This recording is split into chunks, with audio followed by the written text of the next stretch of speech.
Welcome to the Leading Lane podcast for real estate pros by real estate pros with your hosts, Ashley Frederick and Stephen Birch. If you're looking for an honest, authentic, and raw perspective, you found it. So today I want to talk about your very first hire, that transition of when you had to make the decision to hire your first admin or whatever the very first position for your company was. You want to walk us through that? Yeah, and I think, even a caveat of that is like what happens after you realize you need more than the first hire as well. Yeah. But I think, when you open an office, there's just so many things that you're trying to do all at once, right? And we try to take it on, it's all about saving money and making sure the lights are on, but very quickly, we found out that that was just not going to be realistic. We're super lucky that we had like an office mom. She's a retired agent. Shout out to my What is friend an Pam. office mom? An office mom. Yeah. So she stops at the office on a regular basis. She brings us treats all the time. She comes to every single party. She wears her our office logo gear everywhere she goes. She's 70. So she's legit the office mom. So she came in and like just answered phones for us for a good month. I think we paid her in lunch. Lucky to have that, but at that point we just understood that if we were gonna kill it like we wanted to, we had to make that sacrifice to find someone. So for our first hire, it was our office admin, which we're a brick and mortar office. We firmly believe in that. Small town USA, people still really find importance of coming in, meeting with people, being found. So interviewing is always fun and interesting. Obviously we still do the old school posts as far as like Indeed. We've had a ton of luck with Indeed as far as posting our openings. And had to go through the interview process. I think we got through maybe like 10 people. It is slightly exhausting. And at that time, it was just Stephanie and I. And one big thing for me is a handshake. I can't do like the super like delicate handshake. Like I don't know what it is, but it's like nails on a chalkboard for me. So,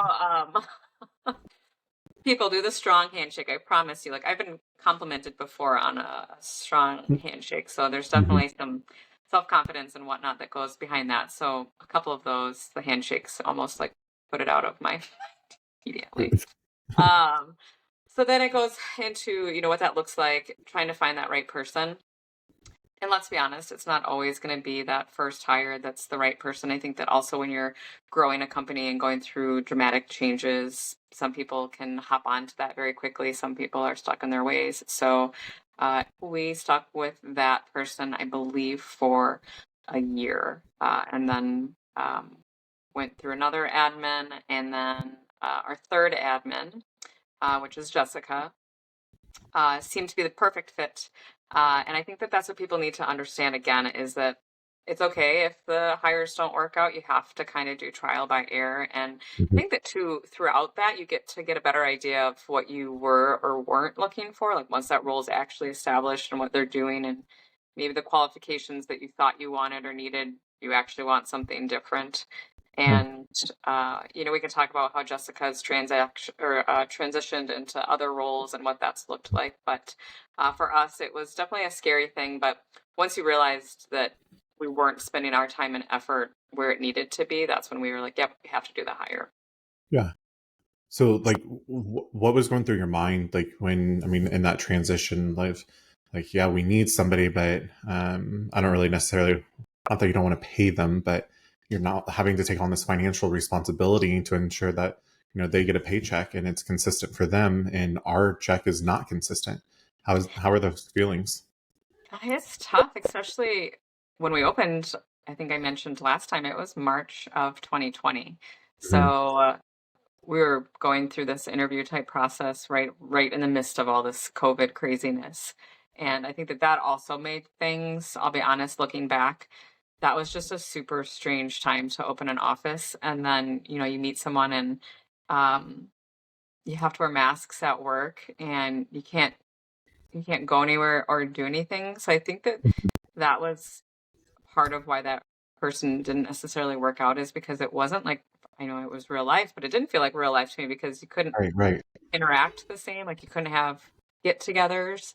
But I think the fact of, again, we didn't know what it was going to look like, so it was super scary. And but in the same sense, right? Like it makes you really have to hone down. Like we are going to be responsible for somebody else's income, for somebody else putting food on their table. So that really means that we have to get on the ball as far as our own real estate and what we're doing. So I think it was a Right. little bit of overwhelm too, just because there's so much going on as far as opening doors and, getting all the things in order to open an office. But scary, I think, and overwhelmed is how it felt. But, Yeah. it even transitions to into like, your first hires if you do something personally. So sure, we have an office, admin, but then I, hired my own admin as well. So that's another, first hire that you have to think about. Again, where's your time being well spent?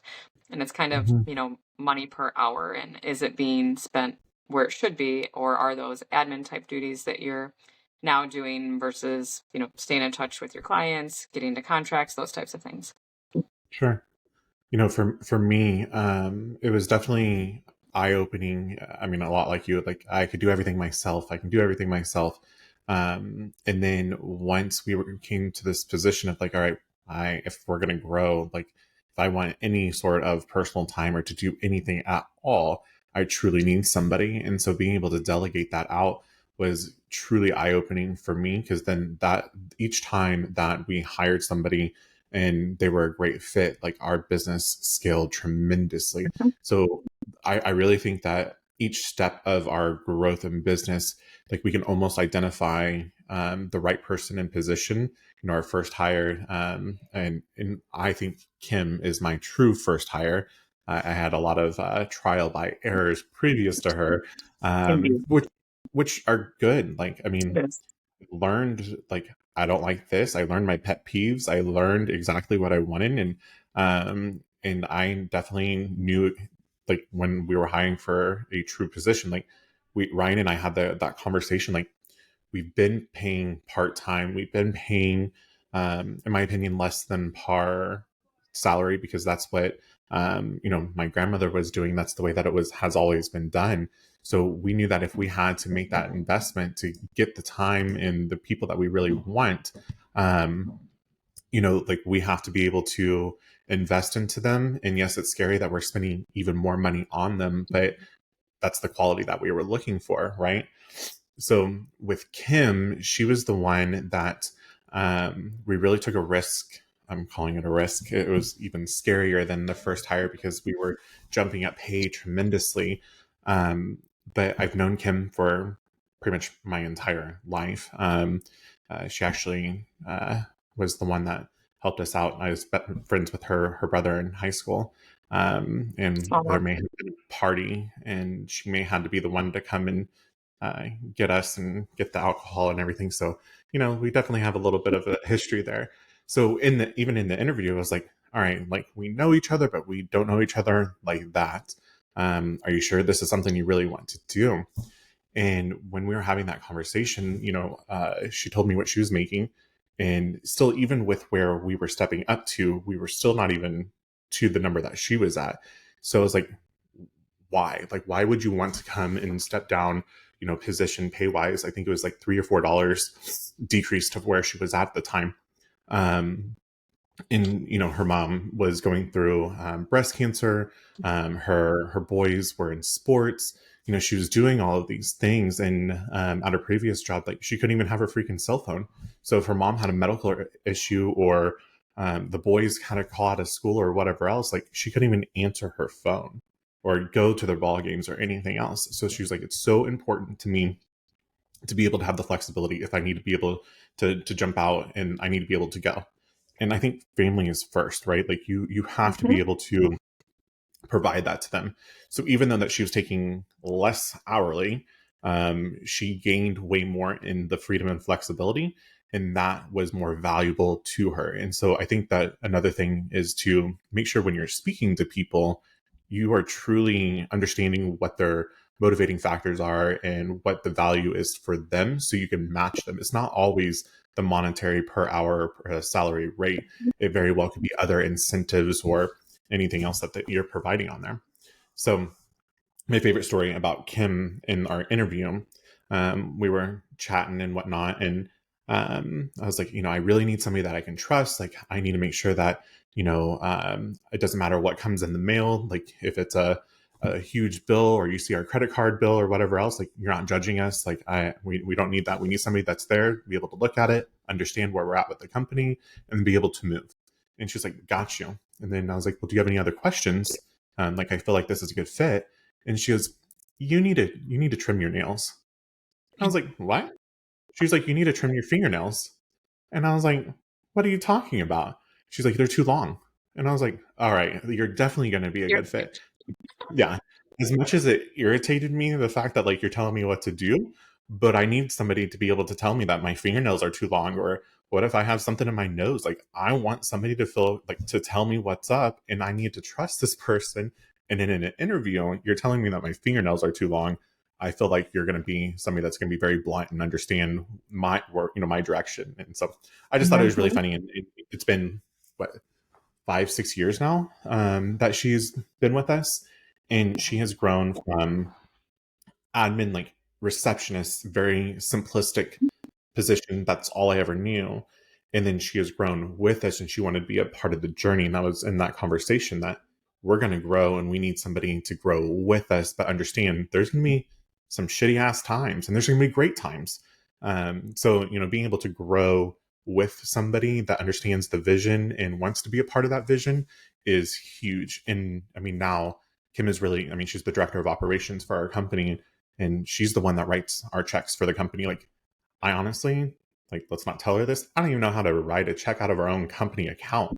I don't even know where our checks are at. So, I'm sure I can find them, but like, that's how much we lean on her and really need her. And so each time that we've leveled up, now she is now in charge of the next person. And it just really has created this nice hierarchy of flow of leadership, and we all are learning together. And she's the person that has our back no matter what. So yeah, I think it's really great to be able to see people really get into a role and stay with the company. So the funny thing with like my interview type situations or with admins that we've dealt with is, as we know, it's an ongoing joke that I have a RBF, and it is what it is. I think that's a criteria for all of us. Yeah. I just don't want as many like wrinkles, right? So if you just don't smile as much, you don't have many wrinkles. But what kept on happening was that these admins almost were like, I guess, either intimidated or scared or like always thought that I was mad. And this has been like an ongoing thing that drives me up the wall, just because in my mind, I don't think that I look that I'm mad or anything. Like, I'm just focused, right? So like run. I come in the office, do 20 things fast, and then I leave. It just came back again and again that I was mad at them or whatnot. So then I was like, you know what? I'm going to have to make this a part of the interview process, because if someone can't see past my face, to be honest, we're not going to make it. Right. So I remember in Jessica's interview, I brought that up, and I was like, if you're going to be a part of the team here, you have to understand I have this RBF, supposedly. It is what it is. Either you can deal with it and know that if there is a problem, you will know that there is a problem. But if there is not, everything is status quo. And she took it and she ran with it. And, if you were to, ever talk to her, she'll always be like, oh my gosh, she doesn't have one. She's the best person ever. She's great. So I think for us, right, it was a matter of finding someone that could balance the self-confidence, if you will, and know that we're busy, we're working, and we're more or less just a kick-ass attitude and not take that personally. And that was a huge step forward for us. So I think it's funny when you talk about like levels of your company. She did great in her same thing, like receptionist type role. Mhm. We realized that she was very attention to detail. And as things transitioned, again, myself personally, I was looking for a transaction coordinator because I Mhm. was overwhelmed. And talking to my coach, Rebecca, about a transaction coordinator, the idea kind of dawned, and why not offer it to our whole entire office? Yeah. Now, everyone could not be bogged down in the day to day paperwork. So Mhm. then we hired a transaction coordinator. So, brand new thing, but also same thing. Like, now we're adding a second employee to payroll, Mhm. and same thing. Like, that's more wages that we're paying out. But again, like, we always have to step back and be like, you have to, right, you have to spend money to make money. Mhm. So if we're willing to invest in our agents to offer this role, the hope would be that in turn they do that much more business, they're that much more Right. organized. So I think it was maybe a year and a half ago we hired a transaction coordinator, Rachel, and she really helped to get that role established, kind of get all the ins and outs. And she had an opportunity to move across the country with her husband, so she did. Mhm. But same thing, like things happen for a reason. There Mhm. was other things going on in the office. Same thing, going back to things I could take off my plate. I didn't want to do payroll. I didn't want to do accounting. I didn't want to do the floor schedule. And that came actually in consulting with you. We talked about, why doesn't Jessica's role morph into something else? Mhm. And so was that July-ish of this last year, Beautiful. we promoted Jessica to our office manager, which was more or less what she was currently doing, some roles, and then the Mhm. transaction coordinator, but then taking on some of my roles that we needed to get off of my plate.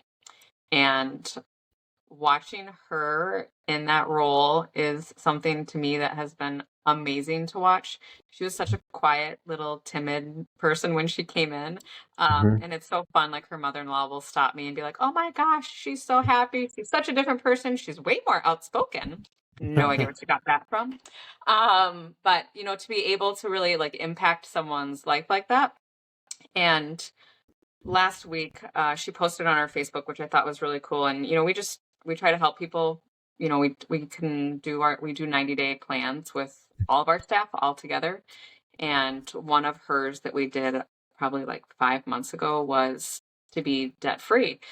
So she says this in front of everyone, and then she posted, I think, for the new year, that they were indeed debt free. And thank you, to Ashley for making us write our goals down and being accountable for it.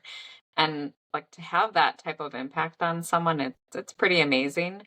And for someone in the same sense that's willing to scoop up all that knowledge that we're trying to give them, it's Mhm. really a full circle type of, situation. And now we've hired a new admin, oddly enough, another Rachel. And same thing, but we were very more aware of like what we needed, Mhm. what we wanted, what we were looking for. And same thing, I think, as long as you're clear with people, I mean, clear is kind. So if your Mhm. expectations are set from the beginning as to what you're looking for people, and granted it's changed dramatically, but I'm lucky that everyone has been, kind of sees the bigger picture of Stephanie and I, what we're trying to do and what we're trying to accomplish. And I think once you have that buy-in from your staff, again, like, you get to see everyone level up. I mean, now we're going to be up to, I think, 10 agents here in the next, 2 weeks. So it's just, it's great when you do find those right hires. And then really going back to what you said about, pay, it's not all about pay. I think we used to think that when we first started. Yeah. We would look at other, Indeed offers and try to match what the pay was. And through some of these transitions with admins, I really realized that we're pretty awesome to work for, in my opinion. Mhm. There's lots of things we do to the community. We're super flexible, that people can leave for appointments, they can take calls, Mhm. people can make up hours, those types of things. And that flexibility, I don't think, is found in a lot of places. So Right. I think both of our employees have seen that flexibility to, pick up their kid after school or go to doctor's appointments was well worth a couple dollars less.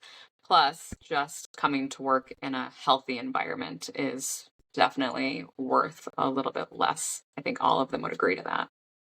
Yeah, absolutely. Do you think it's like, when you invest into these people and you find the right fit, if you want to call it that, I mean, really, those are the ones that are there from, your 8 to 5 type of time frame when your agents are there. And so if you're out showing and doing everything else that you are doing, they're really the ones that are holding down the fort and the ones that are truly in control of over that culture, right? We talk Mm-hmm. about culture constantly in this industry.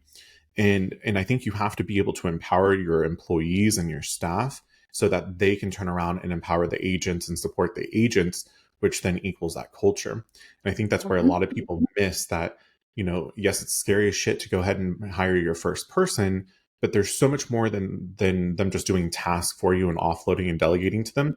Like, they're handling and controlling the environment of your culture, and making sure that they are truly the face of the company, since you're no longer there doing everything. So it's, if you don't invest in them and you're just letting things, slide by, underneath the carpet or whatever, like, you're never going to grow. You have to be able to constantly push them. And you're right, they have to be able to be invested into that overall big picture that you are trying to accomplish. But that starts with the open, honest conversations and that vulnerability at the very beginning of the good, bad, and ugly, what to expect. And we're going to figure all of this out together, because I don't know everything. This is the first time I've hired an employee, right? Like, so like we don't know how this is going to look, but let's do it together. And as long as we have each other, we're going to be able to grow, which then grows the entire company and culture, and benefits the agents too. Yeah, I So mean, I think it really goes back to like the empowering, right? I think once you give people a little bit yeah. more, of the rope and they start getting a little bit more responsibilities, but then also reminding them how grateful you are for them. I Right. think it's just important that, it's sometimes just small acts of kindness, right? Like picking up a coffee in the morning, lunch, those types of things that I think keep people motivated, if you will. But it also is having your support as the owner broker at the end of the day, right? So when you have office managers, I'm sure, and with Kim, as director of operations, sometimes there might be things that, come up with an agent or whatnot. And they have really learned, in my opinion, at least, like to stand their ground with the agents because they know that this is what Ashley expects of me. This is what's supposed to be done. If it doesn't work, then here you go, Ashley. So I think being able to have that, I think that also shows the agents and the staff too, like, yep, they are in charge when brokers aren't here. They do know what they're doing. They are fully aware of expectations. So it's just nice when you have a well-oiled machine. And I think, it's the other thing about that is if it's not a well-oiled machine, it's super scary to make changes, right? Mhm. And the thought of like, training someone again or what that means. But man, when you do remove bad apples, it's amazing, what happens to the health of the environment. And I think that, we just have to remember that if you're not sure of those, like, right, we're here for that. I'm sure your other, brokers are, but sometimes it's just easier to talk through that with someone, not even in your office, right? To be like, okay, this is what I'm dealing with. What do you think? And then when you hear someone else like, yeah, no, no, no, no, not worth it. And then you have to be willing to do that again for the health of the office. It's definitely, the phrase of hire slow, fire fast. It took me Mhm. a long time to Mhm. realize I'm that, because still learning. yeah. And it's hard because, like, you want to believe. I mean, a lot of times we believe more in them than they believe in themselves, and they don't see it. And so, yeah, we want to give them, opportunities and chances, but all we're doing is enabling the behavior, and we can't do that. Like, if they're not going to correct it, and they're not going to put the energy and anything up front, like, I don't want you a part of my company. Like, I don't need you to be perfect, but I need you to at least throw that effort into it to see the growth and continue your personal and professional development. And some people just don't have it, or at least not to my expectation. I don't know if that's bad or not, but actually, no, it's not bad. It's Nope. okay to have high standards and high expectations, right? It's Yep. making sure that you articulate them clearly up front, and so that there's no question. Yep. When you were talking about, going through and the agents making sure that, or they know that this is the way that Ashley wants it. We went through a huge challenge with him on enabling our agents. Mhm. And because we're here to support our agents. We want to help them grow. We want to help them do all of this stuff. And maybe Kim took it a little bit to the max. And, there's still times that we all struggle with it. I get it. And I'm not trying to be an asshole or anything. But if you enable your agents, or your staff is enabling your agents, and you don't know about it, like, you're creating this toxic environment that the agents are not even able to do their own work and carry their own workload. they're throwing everything on your staff, admin, whatever. And then that's bogging them down. And so like the task that I was throwing over to Kim, I was like, what in the world is going on here? Why is it taking so long?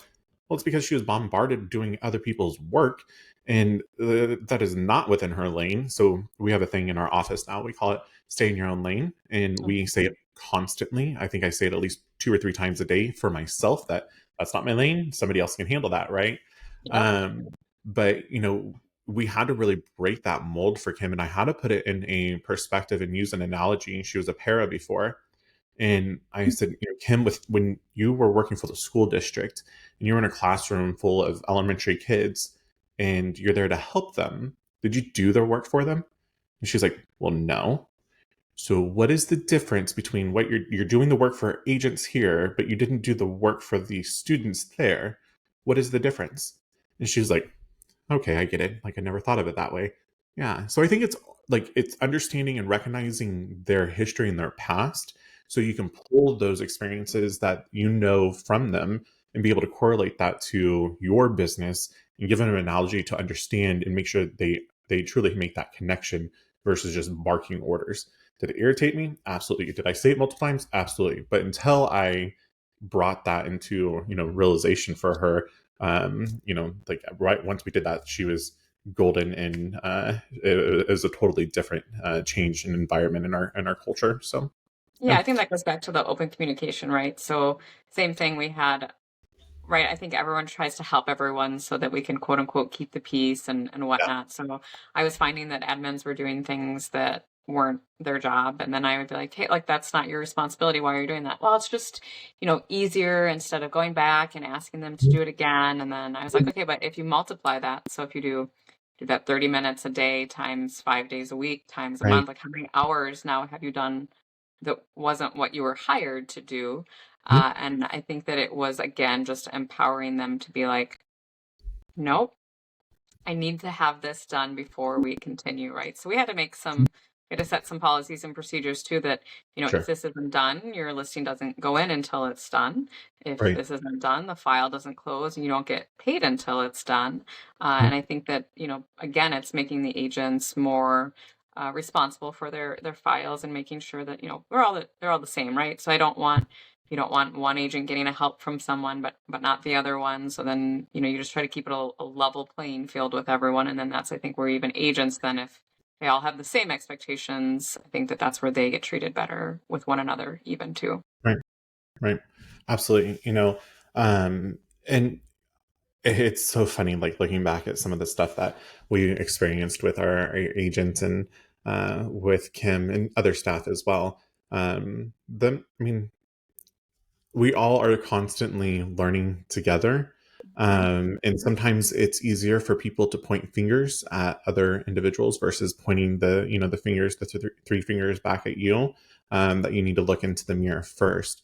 And so, working through that, and again, them having the freedom and the confidence to be able to have that vulnerable conversations with agents. I mean, it's all back to leadership. Like I had to have that open vulnerability conversation with Kim, and I had to show her to be able to have that same type of communication with their agents, and so that you can have that mutual respect of growth together versus let me just do your work for you. So it's a lot of learning.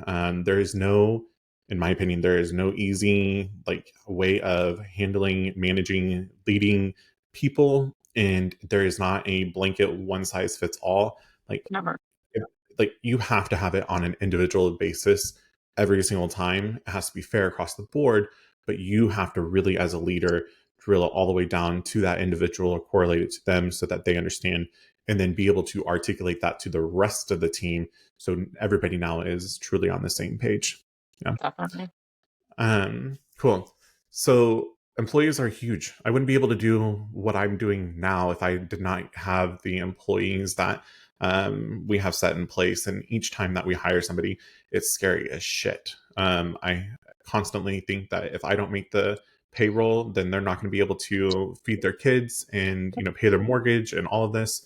So it really lit a fire underneath my ass, to push me to make sure that that payroll is always paid for no matter what. even in the bad times. And, we made sure that our employees are taken care of to the T. So, and again, it's not all about the money, but we made sure that paycheck was able to be cashed every freaking 2 weeks. So Yeah. So I think, definitely first hires are, stressful, but at the end of the day, right, we're all looking to level up and yeah, get things in order. So as scary as it might be, just do it.